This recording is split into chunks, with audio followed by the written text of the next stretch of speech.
you used to get knocked out of the Europa League. It was so until you won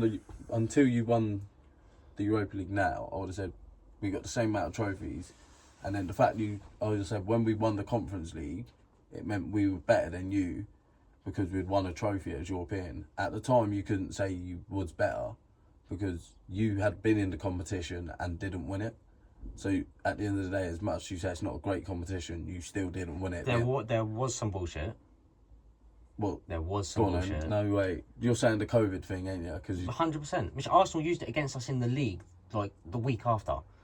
No, still. Which Arsenal bottled a game because they had too many players with COVID. Literally, like 2 weeks after we played in that Conference League, got kicked out because we didn't play because we had players with COVID. Yeah, but it was a pandemic. There was things happening. Yeah, I get that, but either way, even if that don't happen, I still reckon you lose that game because it was against Rennes and they were top of your group. It means nothing if you played it or not.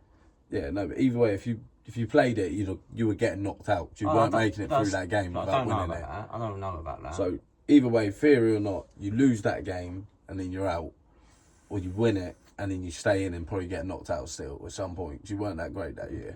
No one in that league was great. Either way, though, I can't remember. Jose Mourinho's Roma won it that year. He was the first manager to win it. You would have lost to them either way. But you never know. It's a 50-50. He would have had a vendetta. Tottenham's a 50-50 game. He would have had a vendetta against Spurs. We have games. Literally every game we could win or lose. There's no like, oh, we're going to win this game. It's win or lose. Yeah.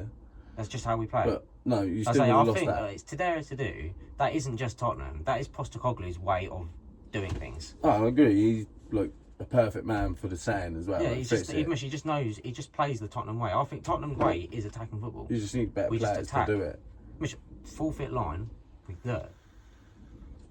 Better midfielder. Do you know they haven't played much this season?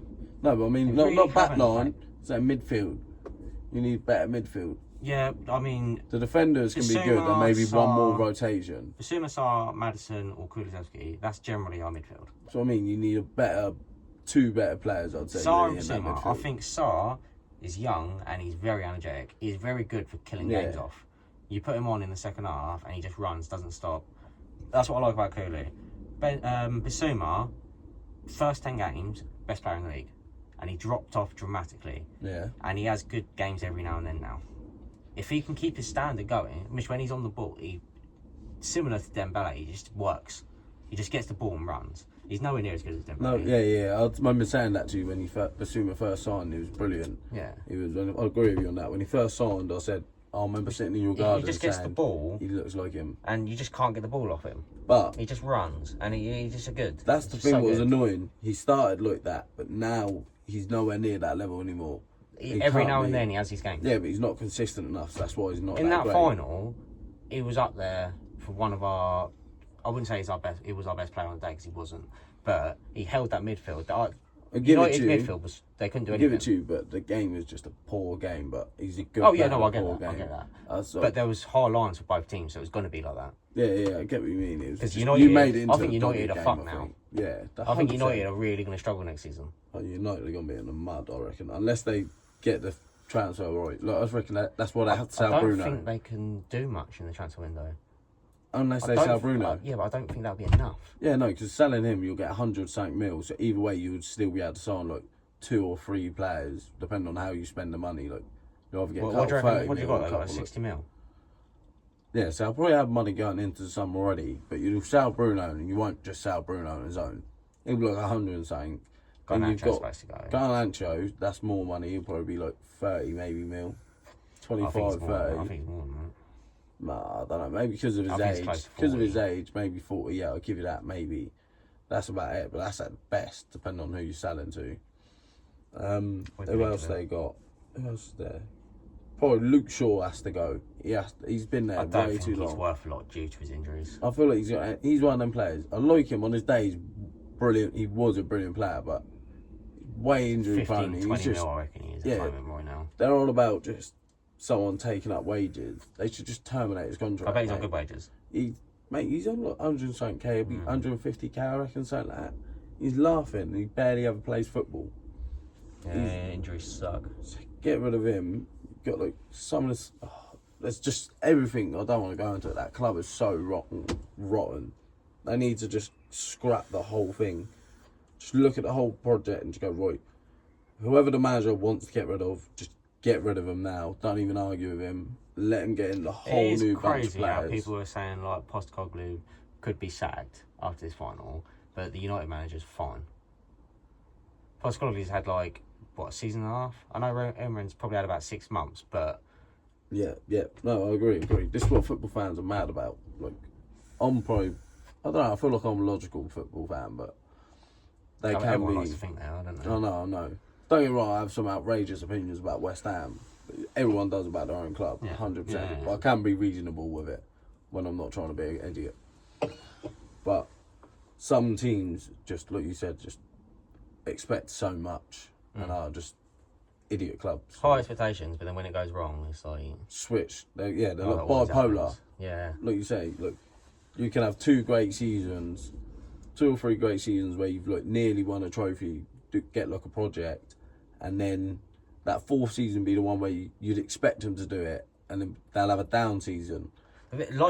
Football, it comes at you fast. If you have a bad 6 months as a manager, unless you at the right club like Brighton where they can back you, what happened with Chelsea? They'll get sold. They won the Champions League. Tuchel should have never And then left. what happened straight after? Bowley was an idiot because that's Bowley wanted. They just spent a load of money for no reason, and then they went down the pan. It's like you could say at the time Chelsea were the best club in England. Yeah, they were. Tom said just won Champions League. No, best club in the world, but they were one of the best in the Premier easily at the time because when they was there, he just won Champions League, was setting up for a good team, and then Bowley come in and we want to say, oh right, I want to play it my way. If he actually, the whole Chelsea project could be different if Bowley literally got there and went, all right, Tuchel, I'm just going to back you. Let me, goes, what players do you want? I will just give you money to sign whoever you want, and then that will show you we can just be like Abramovich and, do you know what I mean? We'll keep functioning like that and that'll be great. But instead, Bowley come in and went, fuck this, I want to do this my way, let's Americanise it. And the way to get rid of the fans on my side is get rid of the manager now, get the German manager gone, go sign an English manager and Potter, and then all the fans will love it, and then we can just spend loads of money on young players that look like they're going to be great but haven't proven anything, just to make something stick. Do you know what I mean? Spunk loads of money on them, and it just hasn't worked. Change managers again, and just don't know what's going to happen. I hate, since we lost Poch, we've gone through so many managers, and I hate it. I think even if your manager is doing poor, you need to back them at least for a couple of seasons just to get to know what's going on. You can't know what's going on in 6 months. No it's way. Not long enough. Not long enough. Don't get me wrong. You expect a new manager bounce, and the way you can't. The people that have proven that wrong this season actually were Wolves manager. That new Wolves manager. I can't think of what his name is. I thought they had Nuno. No, not Wolves. He's at Forest. Either way, Forest. Oh. He's come in, and the Forest squad was actually quite good anyway. But he's come in and just played to their strengths. Looked at the team and went, this is the best way to play. And it's been brilliant. He changed the defence and sorted that out. But we only had him for 6 months. This is what you went wrong. They literally, Forest have done what you should have done. Let him come in, work with what he's got and shore up the defence first. Then give him money to buy the attack he wants. And then the midfield, and it'll work. Attack with us at the time. No, but this is what I'm saying. He didn't need the attack. Prime. Well, I wasn't prime, but they're still good.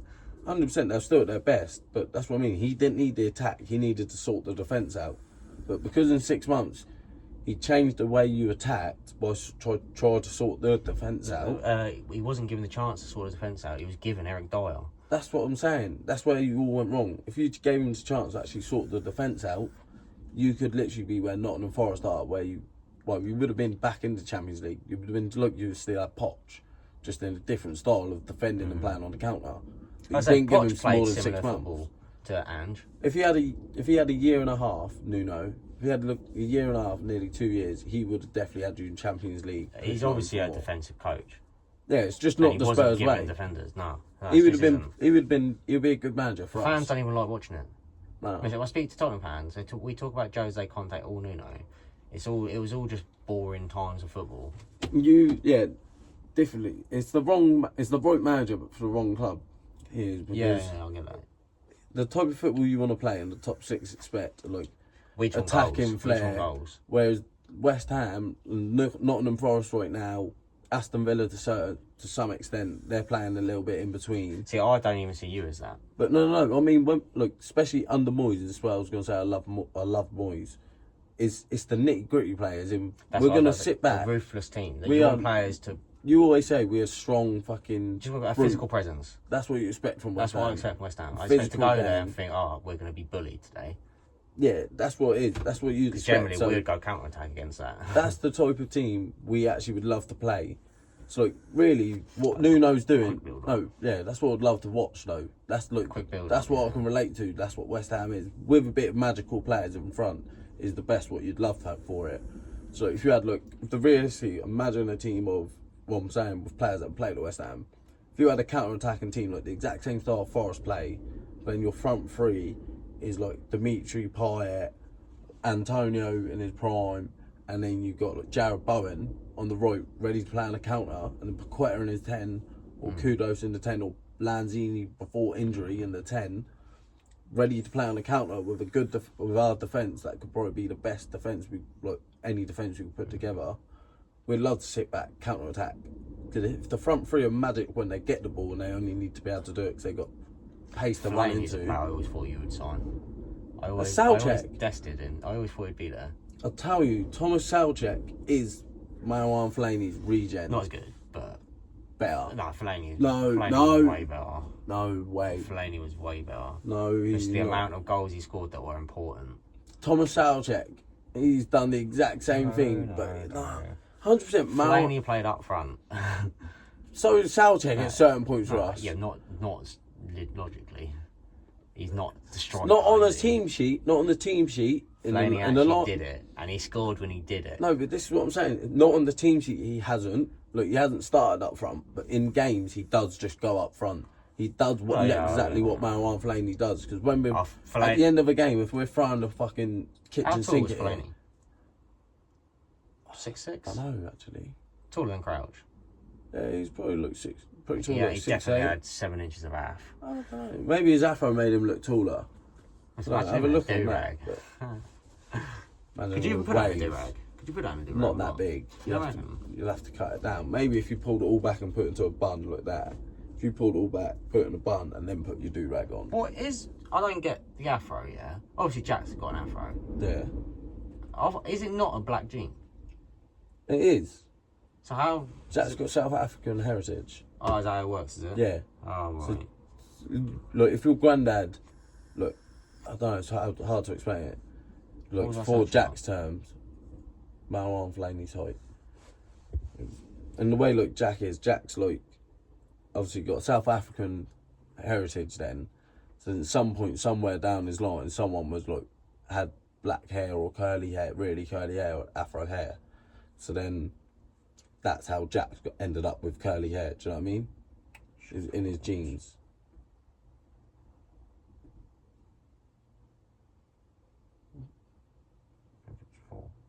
Can't remember what number it was. About 6'5". He's 5'5". Yeah, Soucek's about 6'4". Soucek's like 6'4". Yeah, but Fellaini is more ruthless. No way. Especially got loads of red cards. I'll give you that. Actually, yeah, 100%. Different type of player. Same player, different player. Different mindset. Fellaini was, like you just said, more aggressive, as in he was going to get in your face, be a shit out. He was going to wind people up as well. Whereas Soucek's literally the same player, but he's got the nicer ego. Fellaini had that sort of thing Zlatan had. It's like it's like an aggressive arrogance. The way I can describe them, it's like the Cramp twins. As in, they're the same person, as in they're twin brothers. They're the exact same, but the polar opposite of each other. That is the only. The Cramp twins was such a sick program, bro. That was such a sick program. Right. I'm going to have to bounce anyone up. Yeah, actually, I've got that party to go to. I'll catch you in a bit.